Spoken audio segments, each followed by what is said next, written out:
चाकोलिया थाना के अंतर्गत विद्यानंदपुर ग्राम पंचायत के पूर्वी कबूतर खुपी गांव में पुलिस एवं ग्रामीणों के बीच झड़प का मामला सामने आया है। ग्रामीणों से मिली जानकारी के अनुसार घटना रविवार की देर रात की है, जहां एक केस को लेकर आधी रात को पुलिस की एक टीम चाकोलिया थाना के कबूतर खुपी गांव पहुंची थी। ग्रामीणों और पुलिस के इस झड़प में एक व्यक्ति के घायल होने की खबर सामने आई है। घायल व्यक्ति का नाम आशिक आलम बताया गया है। वहीं इस खबर की जानकारी मिलने के बाद चाकुलिया के पूर्व विधायक एवं कांग्रेस नेता अली इमरान रम्स उर्फ विक्टर आज पूर्वी कबूतर खुपी गांव पहुंचे, जहां उन्होंने इस घायल व्यक्ति से मुलाकात की। अली इमरान रम्स ने पुलिस की इस कार्रवाई को लेकर काफी नाराजगी जाहिर की। विक्टर ने और भी क्या कुछ कहा, आइए सुनते हैं।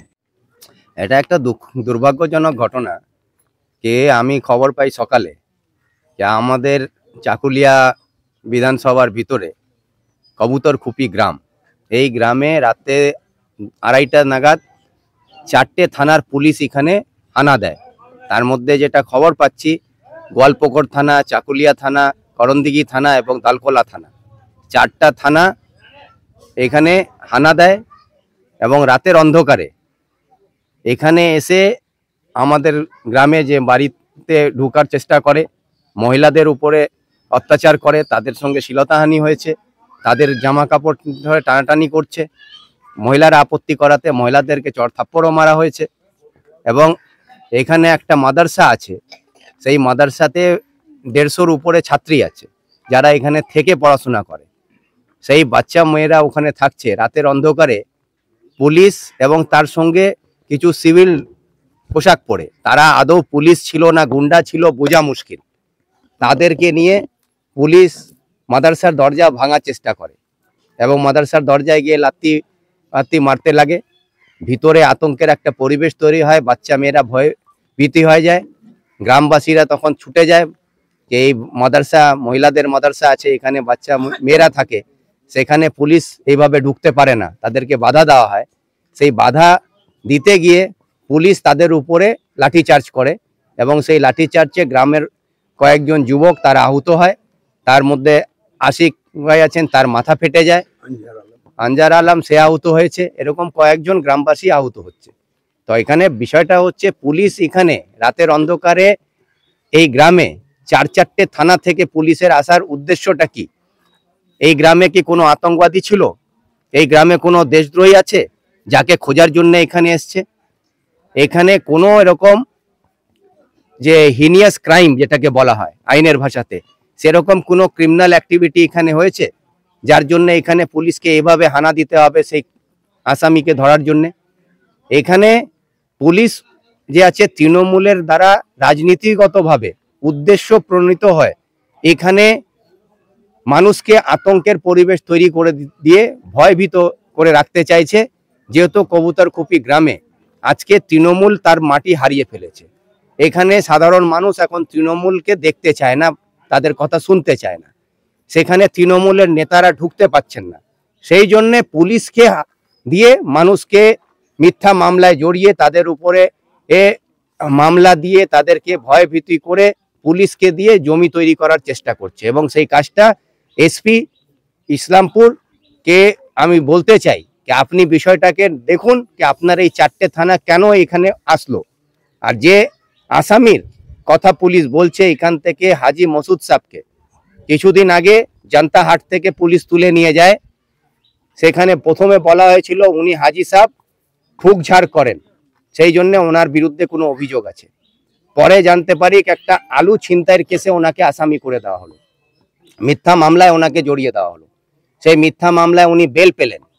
বেল পাওয়ার পরে আবার যখন উনি কোর্টে হাজিরা দিতে গেলেন, সেই হাজিরার দিনে আবার ওনাকে কোর্ট থেকে পুলিশ তুলে নিয়ে চলে গেল। তারপর ওর পরিবারজন কেউ জানতে পারলো না যে উনি কোথায় নিয়ে যাওয়া হয়েছে। কিছুদিন পরে খবর পাওয়া যাচ্ছে কি দালকোলা থানায় ওনাকে রাখা হয়েছে। আবার ওনার উপর একটা মিথ্যা মামলা চাপিয়ে দেওয়া হলো কে হাজি মাসুদ সাহেব নাকি বন্দুক দেখিয়ে ছিনতাই করেছেন। আর ছিনতাই হয়েছে কি 5,000 টাকা, একটা সোনার চেন, আধার কার্ড, প্যান কার্ড, বাইকের চাবি এবং কি বলে আরো মোবাইল, 2টো মোবাইল ফোন, এটা ছিনতাই হয়েছে। তো এই ছিনতাইয়ের আসামি ওখানে আছে বন্দুক দেখিয়ে ছিনতাই করেছে, পুলিশ অভিযোগ করছে, পুলিশের কাছে কোনো আর্মস রিকভারি হয়নি, তাকে রিমান্ডে রেখেছে। আবার পুলিশ রাতের অন্ধকারে এই গ্রামে এসে এখানকার গ্রামবাসীর উপরে হামলা চালাচ্ছে।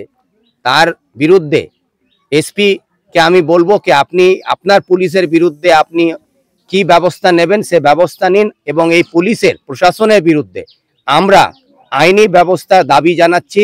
এই বলে আমরা আইনি যে আমাদের অধিকার, সে আইনের অধিকারকে সামনে রেখে আমরা কিন্তু আইনি লড়াইয়ের দিকে পুলিশের বিরুদ্ধে আমরা এগিয়ে যাব। এখানে ওটাই তো বলছি কি আইন বলছে সন্ধ্যা 6টার পরে যদি পুলিশ কোনো গ্রামে বা কোনো বাড়িতে যেতে হয় তাকে মহিলা পুলিশ সঙ্গে নিয়ে যেতে হবে। কিন্তু কালকে রাত্রেবেলা, গত রাত্রেবেলা 2:30টার সময় পুলিশ এসছে, সেখানে কোনো মহিলা পুলিশ ছিল না এবং মহিলাদের উপরে হামলা করেছে পুলিশ। গ্রামে যে বাড়িতে মহিলারা তাদের সঙ্গে অন্যায়ভাবে গালাগালিজ করেছে, তাদের উপরে হাত তুলেছে, তাদেরকে শিলাতানি করা হয়েছে এবং মাদ্রাসাতে ঢোকার চেষ্টা করেছে যেখানে 150-র উপরে মহিলা ছাত্রী আছে। সেখানে পুলিশ যাচ্ছে বর্দি পরে এবং তার সঙ্গে বিনা বর্দিওয়ালা কিছু লোক আছে। তারা আদৌ পুলিশ ছিল না পুলিশের গুন্ডা ছিল না তৃণমূলের গুন্ডা ছিল এটা বোঝা মুশকিল। সেখানে মহিলাদের নিরাপত্তার একটা প্রশ্ন আসে, এই যে বাচ্চারা এখানে আছে তাদের আগামী দিনে নিরাপত্তার দায়িত্ব কে নেবে? তো এই বড় প্রশ্ন, তার জন্য তাদের নিরাপত্তা সুরক্ষিত করা হোক এবং যারা এই পুলিশ প্রশাসন এই ঘটনা ঘটিয়েছে তাদের বিরুদ্ধে আইনি ব্যবস্থা নেওয়া হোক। তার জন্য আমরা আইনিভাবে অভিযোগ দায়ের করব তাদের বিরুদ্ধে। রাত 2:30টার সময় আমার স্ত্রী আমাকে বললো যে আমার ভাইয়ের বাড়িতে পুলিশ এসছে, গেটে বাড়ি দিচ্ছে। তাই আমি উঠলাম, উঠে গিয়ে দেখছি কি গেট ভাঙে আঞ্জার ভাইয়ের বাড়ির ভিতরে গেছে, ওনাকে উঠাইছে, গেটে বাড়ি দিয়ে দরওয়াজায় বাড়ি দিয়ে ওকে উঠাইছে, উঠায় ওনার সঙ্গে গালাগালি খুব করে। আর ইতিমধ্যে আমিও গেলাম, গ্রামের আরও কিছু লোকজন গেলে আমরা বললাম কি ব্যাপারটা কি অত রাতে কিসের বাড়িতে কেন ঢুকলেন আপনি? আপনার সঙ্গে মহিলা নেই, আর আপনি কি হিসাবে বাড়িতে ঢুকছেন? কি কেস আছে? বলে আছে কেস। কি কেস আছে ভাই বলবেন তো? এইরকম তর্কাতর্কি করতে করতে আমার ওয়াইফকে এক থাপড় ঠুকে দিল। তারপরে আমার পুলিশ মারলো। না, মহিলা পুলিশ ছিল না, সব জেন্টস পুলিশ। আমার স্ত্রীকে এক থাপ্পড় মারে দিল। আমার বেটি যে বললো কেন আমার মাকে মারলে, ওকেও 2-3 থাপ্পড় মারে দিল।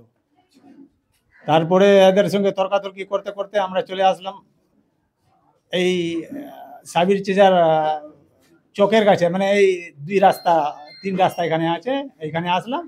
ইতিমধ্যে পুলিশকে আমরা ছেড়ে দিলাম। পুলিশ গিয়ে আবার মাদ্রাসার গেট ভাঙছে।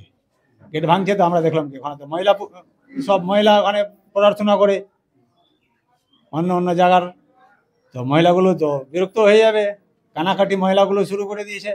তারপরে আমরা এখান থেকে গেলাম, গেটে কেন বাড়ি দিচ্ছেন? মাদ্রাসায় কি আছে আপনার? এই আমাদেরকে মারধর শুরু করে দিল, একবারে লাঠি। পুলিশ কেন এসেছিল? আমরা তো জানিই না কি জন্য এসছে, কিছু জানি না আমরা। আমার একজন শালা আছে, ওনাকে গালকোলা থানায় রিমান্ডে রাখা হয়েছে।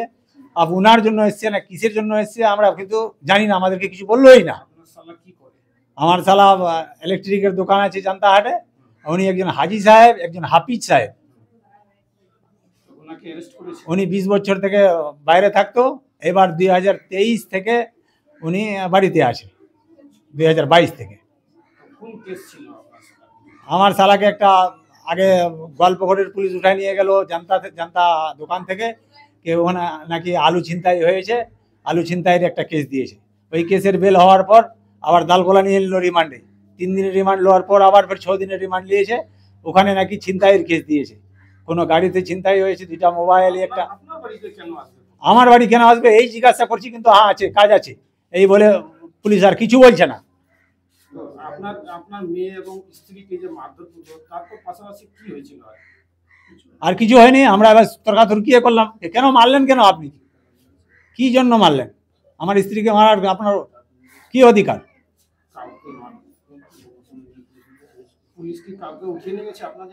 না, কাউকে নিয়ে যেতে পারেনি, না নিয়ে যায়নি। আমাদেরকে মারধর করে একবারে গাড়িতে উঠে চলে গেল। হ্যাঁ, করণদিঘির পুলিশ ছিল, গল্পঘরের পুলিশ ছিল, ধালকোলার पुलिस ছিল, চাকুলিয়ার 2 জন ছিল।